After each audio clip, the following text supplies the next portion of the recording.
What is going on, guys? Short here, and I'm bringing you guys my first ever double MOAB on the map resistance, playing some 6v6 domination using the ACR with the silencer and the cinematics attachments. And guys, I shouldn't even take credit for this gameplay because I was playing with a full party of friends, and they all had their role in parts in helping me achieve a double MOAB. I mean, each one of them were using support and using UAV ballistic vest, which really helped me out because I knew exactly where they were, and I had increased health, so I had every gunfight on basically my advantage. And if it wasn't for them, I would never have gotten this gameplay or even gotten close to this gameplay. I mean, each one of them had their own role. I mean, my friend Mayhem, he was covering the B flag and making sure they didn't come out of the area on the left hand side and just kept them spawn trapped over there. My friend Michael, who was helping Mayhem on the B flag, made sure that they didn't come out on the left hand side and controlled the middle of the map too.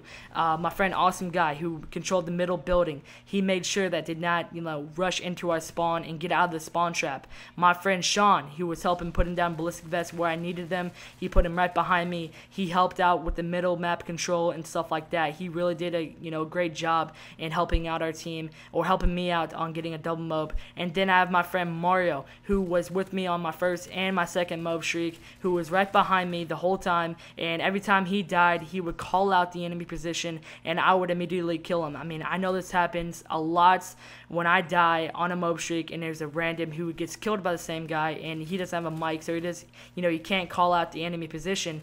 And that's why you have to play with a team to try to go for something like this, because they can call out the enemy position and you can find them and not scatter around and get killed by them. I mean, it really did mean a lot because they were all calling out enemy positions, enemy spawn points, everything. They were doing everything. They were calling UAVs, ballistic vests. They really contributed and helped me get a double MOAB. I mean, I really do, I am really appreciative to be playing with these guys. I'm honored to be playing with these guys, and I just want to keep on playing with these guys because they really want to help me out to get some more of these good gameplays for you guys to watch on YouTube. So I really do appreciate it. If you guys are all watching, the guys I was playing with in this game, if you guys are all watching, I really do appreciate it from the bottom of my heart. Thank you guys. Now, getting on with the tips and tricks for double MOABs or attempting multiple MOABs in one game.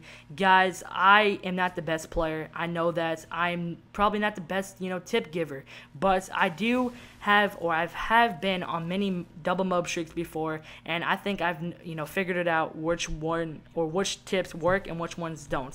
So I'm just gonna give you guys a couple of the ones that I think works. So basically, have a good class loadout. What the hell? Have a good class loadout, which means do not use like a model or USAS or a SPAS 12 and try to get a double MOAB with it, because more than likely it's not going to happen, because there's so many people using ACR, MP7, PP90, P90. You're just going to get sprayed down and get even more frustrated with the game. So do not use the the underpowered guns in the game. Use the more overused guns in the game, like I am now using the ACR and then MP7 or something like that. Use the good guns and you should be good to go. Now, the second tip I have for you guys is have a good team.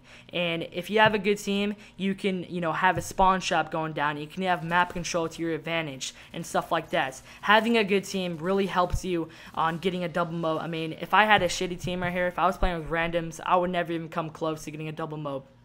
It's just a clear fact. I mean, my team was awesome in this gameplay, and if you don't have a good team, do not expect to do anything really special unless you're like a solo beast and you can do everything by yourself. But I know I can't do that, so having a good team really does help you out a lot, because you can hold down a spawn trap, have map control, and just completely dominate the other team. Now, have a couple of support players. Now, I know support is a big thing on YouTube right now, and everybody's like, oh my god, if you use support and you get a double MOAB, it doesn't even count. For me, I say bullshit. You need UAVs and ballistic vests on the ground if you're trying to attempt multiple MOABs, because the UAV can show you where they are if they don't have assassin, and that really does matter a lot if you're trying to go for a double MOAB, because if you're trying to scatter around and not know where they are, then you're gonna get killed from behind, especially if you don't have a headset, because then you don't have sound or you can see them on a UAV, so you definitely are scattering around. And I definitely needed the support in this gameplay. I mean, you're seeing it right now. We have constant advanced UAV up, even though we're not even running advanced UAV. It's just how many UAVs we're calling in at a time. It really did help me out on getting this MOAB. Having support players really helps you out a lot. I really do recommend it. Now, play it safe and smart, meaning like right here. You guys can call this camping, you guys can call this playing defensive, I don't really care. I say this is playing smart, because I'm on my second MOAB streak, and I've been on multiple second MOAB streaks where I just died due to dumbass decisions that I made. Like, I ran in their spawn and tried to pick up like a 70-second MOAB, and I just failed because I got like 4 kills and then get killed from behind. Now here, I was playing smart. I'm like, you know what? I'm not going to do those dumbass mistakes in the past. I'm just going to play it smart and let the kills come to me and not rush it. I'm just going to have it all the time in the world and, you know, have it all on my terms and stuff like that. So I played it safe and played it smart. I did not play dumb. I wanted to play where I had everything at my advantage. So play it smart and safe and you should be good. Now, don't ever give up. Okay, that's the #1 tip. That's one of the #1 tips, because in this gameplay, I started off 4 and 5 or something. I'm like, you know what? I can't pull it off in this gameplay. But I'm like, you know what, Jordan? Let's try it one more time. And what do you know? I got a MOAB, and then the next life, I got another MOAB. I did not give up, because you never know when the odds can turn into your favor. I mean, the odds in this gameplay turned in my favor, and I'm like, okay, I can do this. After I got my first MOAB, I'm like, okay, let's do this. And then, you know, the second life, after that, I got my double MOAB, and I was like, oh my god, what if I backed out, not knowing that I had, you know, the opportunity to get a double MOAB? I mean, it really did, you know, mean a lot when I didn't even back out when I was going so bad. And now, one of the last tips that I have for you guys is have the game last long. Meaning, like, do not cap B at the very beginning, because if you did not know this, the game won't end. Like, if you're playing domination, the game won't end until 50 score on both sides. So if you're trying to go for multiple MOABs, like 1 or 2 or 3 MOABs in one game, you do not want to have the B flag already captured, because that's going to limit down the game time. You want the game to last as long as possible. So defend the B flag and don't cap it until 50 score, and you should be good to go.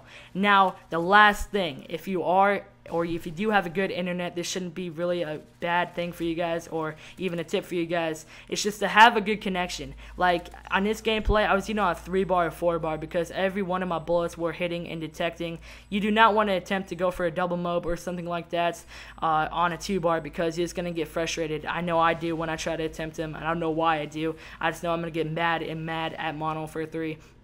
So just have a good connection, and you should be good. And guys, that's basically all the tips I have for you guys today. Hope you guys enjoyed the video. Please hit the like rating, leave down a comment on what you thought about the video, and please subscribe for more gameplays. I really think this is one of my best gameplays on my channel of Mono for 3. So anyways, see you guys later. I'm Saints, and I'm out.